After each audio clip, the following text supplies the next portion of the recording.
ایک لونڈی تھی، وہ بادشاہ کے لیے پھولوں کی سیج لگایا کرتی تھی اور بادشاہ پھولوں کے اوپر سویا کرتا تھا۔ مدتیں بیت گئیں، جب سے ہوش سنبھالی یہی وظیفہ تھا، بادشاہ کے لیے پھولوں کی سیج بچھا دی جاتی، بادشاہ کے اس پھولوں بھری سیج پہ استراحت کرتا۔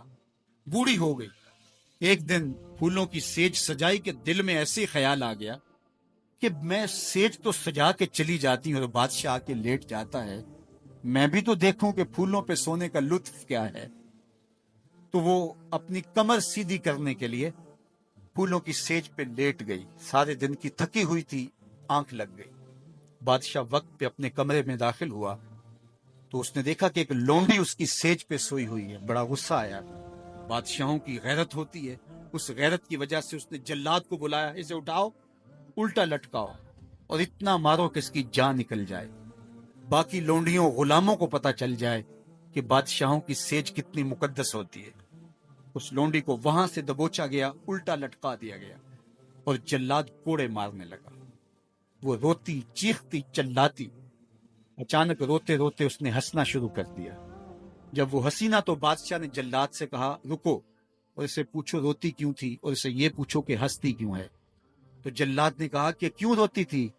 اس نے کہا جب کوڑا لگتا تھا تو جان نکلنے کو آتی تھی، میں روتی نہ تو اور کیا کرتی۔ کہا یہ بات تو میری سمجھ میں بھی ہے، لیکن یہ بات سمجھ میں نہیں، تو ہنستی کیوں ہے؟ کہا مجھے ہنسی اس بات پہ آئی ہے کہ چند لمحوں کے لیے سیج پہ سوئی ہوں تو اتنی مار کھانی پڑ رہی ہے، تو جس کو عمر ہوگی سوتے ہوئے اس کا کیا بنے گا۔ ہماری یہ فکر ہونی چاہیے کہ دنیا کے اوپر جو ہمیں نعمتیں ملی ہیں ہم نے اس کا حساب دینا ہے۔ ثم لتسألن یومئذ عن النعیم، اس دن ایک ایک نعمت کا حساب دینا ہوگا۔ یہ کوئی قصہ کہانی نہیں ہے، یہ قرآن ہے، ایک ایک نعمت کا ہمیں حساب دینا ہوگا۔ آئیے اس مختصر زندگی کو اللہ اور اس کے رسول کے نام لگا دیں۔